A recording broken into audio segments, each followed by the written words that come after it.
Bandeko nanga nzambe apambola bino soki lelo naza na yesu liboso na bino ezali pona ko pesa bino message nali ko rappeler bandeko nanga ya mibali na ya basi bandeko na kati ya nkolo ba oyo bazalaka victime ke bakotisa bango na se ya makolo soit na ba parents soit na batu ya membre ya famille élargie na vie na yo ndeko soki papa akotso na se ya makolo to mama alobi na yo ke eza po na chance eza po na mapamboli eza po na bénédiction ndeko na ngai longwa na bobungi eza po na bénédiction te eza po na likambo mosusu yango na bandeko soki likambo wana eyela yo na kosenga na yo oluka basali na nzambe ozala mwasi ozala mobali me soki bakotisa yo na se makolo ezala une fois ezala deux fois ezala nganga mutu akotisa yango ezala mutu asimbi bible babengi eke mosali na nzambe soki akotisa yo na se makolo tala vi na yo banda bakotisa yo na se makolo eloko nini eyelaka yo eloko nini omonaka na vi na yo eske progressa to progressa te alors esengeli ndeko na ngai oluka mosali na nzambe oyebisa ye ke bakotisaka yo na makolo komsa mosali na nzambe akoluka yeba nini akosala mpona yo na banzi bandeko toza na ndeko moko boye alobaka yango na 2014 me ndeko wana aza suna biso te ye mpe atelemilaka yango alobi ke non soki vraiment balekisa yo kuna eza eloko moko ya koluka délivrance alors ndeko na ngai tokosala to toyoka ye toyoka ndenge alobaka c'est vrai ke ndeko na biso yango aza suna biso te asi atika biso mais toyoka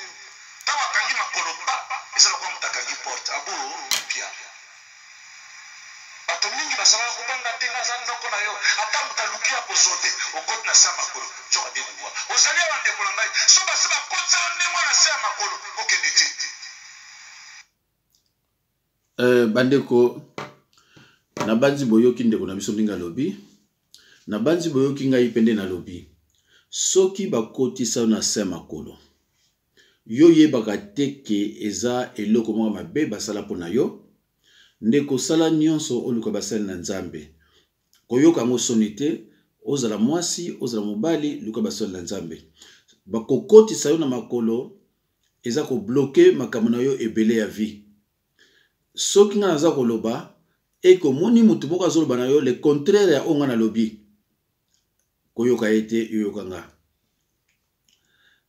mes chers frères et sœurs dans le Seigneur, la Bible ne dit pas que mon peuple périt à cause de Satan le diable, mais par manque de connaissance. L'ignorance tue. Ce que vous avez ignorance ndeko ezara mwa pasi mingi. Mais soki obandi koyeba liloba okobima na kati ya ignorance pour luka solution na vie na yo. Donc na suki wana pona likambo ya oyo bakotisa na se makolo ndeko luka mosali na nzambe po bosolola na ye pe a délivrer yo na leki na deuxième point ya ba mama eza spécialement pour ba mama oyo batiela mibali biloko mabe na bilia. A priori, ndeko tango yozo sala délivrance. Tango za la première étape, ozo sala la confession des péchés intérieurs. Soko longo wana okoleka na réconciliation, c'est-à-dire le pardon. Alors bandeko nangai, lokola yo tshela mobile na yo biloko mabe, oye biloko mabe, so biloko mabe na zolo boza nini yoza mwasi oyebi. Soko tshela mobile na yo biloko mabe, eke mobile mboza na ika ati lelo, soki yo ke po senge pardon, eko bimisa mo wa problème osangana te. Alors soki pe bozaka ne susu te, mais oyebisi biloko oyo tshela ye, en tout cas eko créer ba problème. C'est pour cela esengeli oluka mosali na Nzambe, mosali na Nzambe abondela pona yo, pona lisumu oyo sala wana. Parce que na yebi ke soko sala yango, soko zana motema o bato bazana motema, e bana kopesa ko pasi nyonso. Na yambaka dernièrement sœur moko boye, na yebi mobile ne tozala mobile ne pesa bien, ça fait longtemps, ça date de peut-être il y a 7 ans. Alors ayebisa inga ke ye abana otila mobile na ye so la mimbika, akotile pena biloko ya mabe babo soto nyonso ebi ona nzito mwasi. Soko ateli yango asombile pe bière ya malil, comme ça mobile tango bana omelaka azolia azomelaka biloko nyonso wana. Alors bandeko na ngai mwasi wana asali ba déclaration ke ye azaki na besoin kosala yango te, mais camarade ne moko a congolais à Brazzaville apesa ke ba idée wana yango wana ya salaki yango, mais ye azaki pe déjà na ba 40 ans. Alors bandeko na ngai il faut faire attention na bandeko oyo ba congolais à Brazzaville, dans ce sens que bandeko congolais à Brazzaville bazaka na lokolo moko na liloba, likolo moko e pa banganga, donc ba marabout ba makingandi. Donc ba mama ya congolais à Brazzaville basambela kapena tout droité. Soko moni moko azo sambela azako landa kamo tout droit, mais le reste bazana tout droité. Pona zaka na bango na kati ya église ba posanga ba question mais ndenge nini tozolo bila Satan, mais bato bazo ki ne pas Satan bazo réussir. Nako pesa par exemple la bango nyonso te, mais baza trop attaché na bato ba bengaka na kepa makingandi, na kepa makingandi ba kota ka banzela moko ya malamu te ya banganga ya ba marabout, ce qui fait que e bebisaka avenir a bana bango pe musu ba kufa pona banzela ba kendeke. Mais au lieu de la vérité que moi na awa kufa ke pona banzela na keite abandi ko luka ukanga bato bandoki. Binombo oyebika ke mutu nyonso soka sa BBC. Mutu nyonso soka sa BBC aluka kaka akwesa ngona maboko ya batu pona aiba ko se défendre. Mais Bible lula biso miso Nzambe e mona partout. Okobomba na Nzambe te, okobomba na pe Satana te. Ozobomba na nde bato mokili. Donc ndeko nanga ya mwasi. E pa yo zali soko zo kangai. Soko tela mobali eloko ya mabe. Ezaka esala kopeka ya pasi. Mamana ona yambaki alobaki antuka nazolala te, so na tali mobali tango azoli yango, azokumisanga biloko eza kitoko, merci beaucoup. Mukolo mususu etinanga na kinolela peta ko pa na wese. Mais pourquoi on a osala mobali ya bato boy? Abi asala ki on a banzi plus d'une année ou bien 2 ans. Alors à mon avis que à mettre en fin chaque mois avant otilango une fois ou bien 2 fois. Tu vois? Alors tango na zu mama wana na binebo mama bo ozaki na ignorance, ozaki na bobungi, ozaki na lobate, mais lelo luka liloba penza bien na banzi omonotia omono sala subilo wana te. Surtout tant vous avez regretté déjà, cela veut dire que au bandeau kota déjà liloba na kati ya nzoto na yo.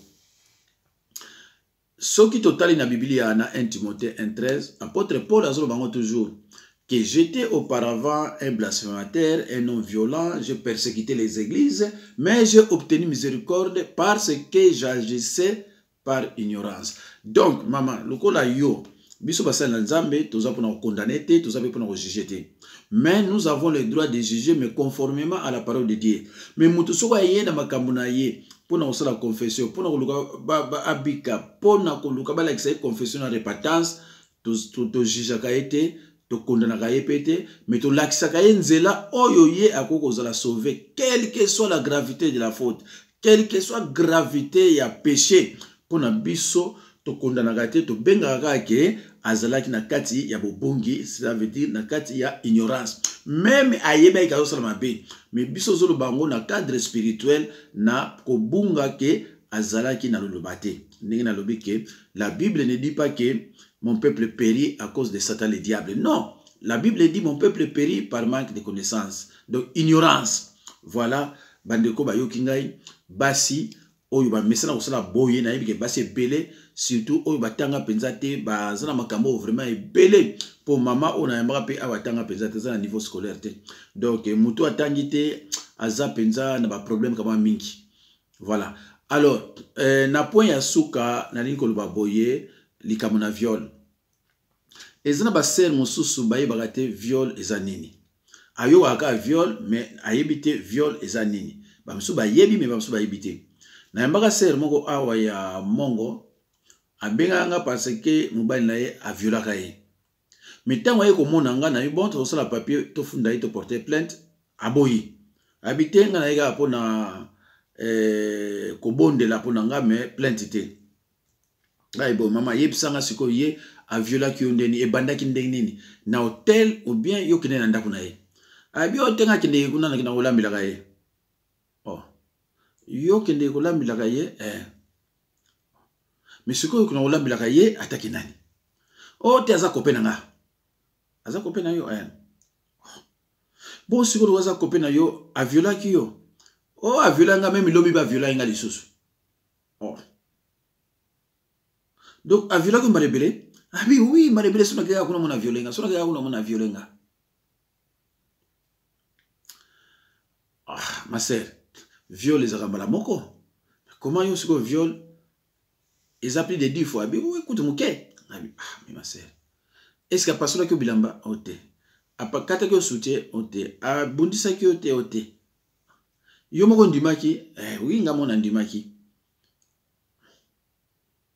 Siko yo ma sœur, eza viol pona. No te pona viol pona. Te yo kana ina ye fois balanga. Mais il y a lingi to sangana kana balinga ite. Lukola na balinga te asa violenga. Bon ben je lui ai fait comprendre que ma sœur viol ya ngwana te babenga viol. Viol les ali ke mobali za na posa na yo mais yo bona yo. Olingi na yo te pona ba réseau oya yo oza mutu ke na bona ngai. Yangwana on va musuzu ala komona kati yo apaseli yo ba bilamba kati yo ba soutien biloko ndengwana asangana na makasi. Mais soki eleki ndengwana te ou bien yo zo mona libu na yo pasi olingi na yo ko sangana te mais ya sangana na makasi yangwana bengaka viol. Mais oyo lo banangani oyo yo ma sœur abengaka viol te. Parce que yo zo lo baki yo ndimi mais yesiko yo azozwa yo parce que oza copain mususu o te kaka ye. Mama yo na bana te o te na zana bana déjà pe bakoli. Mais oza na âge ni o 45 ans soki ba 47 ans. Ah ma sœur mutu o balobaka na ye ke azana droit au l'amour amour te avant le mariage nani jeune fille. La jeune fille faut garder virginité na ye timukula kobala ye wana nde mutu azana droit au l'amour te na mutu avant kobala. Mais yo so bota okina ba maternité osala déjà ba tour na maternité. Bon ma sœur en tout cas bon le so koti na ndako musala na nzambe na obondela pona yo mais so okekuna so bo sangani ko benga ngo viol te parce que aza copain na yo ya ebi ke bo bala na to bo bala na te mais cela attention ma sœur parce que so ça tondi na ye akobala osuste mo bala ngande wana so ça tondi na ye akobala osuste do zala mayele alo bande ko ngai o ba uti ko ndangai surtout o ba sepela na ngai na o ba sepela na ngate avantage za toujours nga nzambe apambola bino boyoka message oyo soki ozana ndeko pe ba kotsa na sema kolo et que ye amonaka mo ba soni yo faire comprendre ye soki pozana camarade na yo abetila lisolo ke atiaka biloko ya mabepa ya mobali loba na ye aluka musala nzambe soki yo moko pe otiaka ngo to yo muto lakisaki ye nzela wana ndeko na ngai ya mwasi